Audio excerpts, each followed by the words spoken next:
അപകട ഭീഷണി ഉയർത്തി തലശ്ശേരി പഴയ ബസ് സ്റ്റാൻഡ് പരിസരത്ത് MG റോഡിലെ ഡിവൈഡർ റിഫ്ലക്ടർ ഇല്ലാത്തത് കാരണം ഡിവൈഡർ കാണാതെ വാഹനങ്ങൾ അപകടത്തിൽപ്പെടുന്നത് പതിവാണ്. കണ്ണൂർ ദേശീയപാതയിലേക്ക് ബസ്സുകളടക്കം പ്രവേശിക്കുന്ന MG റോഡ് ജംഗ്ഷനിലാണ് വാഹനയാത്രക്കാർക്ക് അപകട ഭീഷണി ഉയർത്തി ഡിവൈഡർ സ്ഥിതി ചെയ്യുന്നത്. ഡിവൈഡർ തിരിച്ചറിയാനുള്ള റിഫ്ലക്ടറുകളോ മറ്റ് സൂചനാ ബോർഡുകളോ ഇവിടെയെങ്ങും ഇല്ലതാനും. കഴിഞ്ഞ ദിവസം രാത്രി മലബാർ ക്യാൻസർ സെന്ററിലേക്ക് രോഗിയുമായി എത്തിയ കാർ ഡിവൈഡർ തിരിച്ചറിയാതെ അപകടത്തിൽപ്പെട്ടിരുന്നു. ഏറെ നേരം പരിശ്രമിച്ചാണ് വാഹനം ഇവിടെ നിന്നും നീക്കിയത്.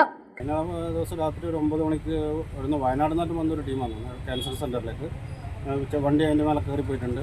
സൈഡിൽ ബസ് നിർത്തിയാലും അവരത് കണ്ടില്ല. അതാണൊരു കാരണം. അത് തിരിച്ചറിയാൻ പറ്റുന്നില്ല ആളുകൾക്ക്. അപ്പോൾ അതിനുള്ള എന്തെങ്കിലും ഒരു അടിയന്തര സംവിധാനം ഉണ്ടാക്കേണ്ടത് അത്യാവശ്യമാണ്, വളരെ അത്യാവശ്യമാണ്. ഇത് ഇടക്കിടയ്ക്ക് ഇങ്ങനെ സംഭവിച്ചുകൊണ്ടേയിരിക്കുന്നുണ്ട്. അത് നിരന്തരം ഒരു അപകട മേഖലയായിട്ട് എന്താണെന്ന് പറഞ്ഞാൽ ഡിവൈഡർ റിഫ്ലക്സോ മറ്റു ലൈറ്റുകളൊന്നും ഇല്ലാത്തതുകൊണ്ട് തന്നെ ഒരുപാട് കാറും ലോറി അല്ലെങ്കിൽ പാഞ്ഞ് കയറിയിട്ട് ടയറിൽ ഇറങ്ങിയിട്ടുള്ള ഒരുപാട് സംഭവം ഉണ്ടായിരുന്നു. അതൊന്നും അധികൃതരുടെ ഭാഗത്ത് ഇതുവരെ ഒരു ഇതുണ്ടായിട്ടില്ല. അത് പ്രത്യേകം ശ്രദ്ധിക്കണം. എന്നാൽ ഒരുപാട് വാഹനം തിരിഞ്ഞും മറിഞ്ഞ് ആടാ വന്നിട്ട് ചോദിക്കാൻ കോഴിക്കോട് എങ്ങോട്ടോ മറ്റിടത്തും കൊണ്ട്.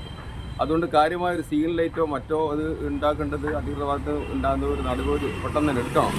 നിരവധി വാഹനങ്ങൾ ഡിവൈഡറിൽ കയറി അപകടമുണ്ടായെങ്കിലും ഇത് പൊളിച്ചുമാറ്റാൻ അധികൃതരുടെ ഭാഗത്തു നിന്ന് യാതൊരു നടപടിയും ഉണ്ടായിട്ടില്ല.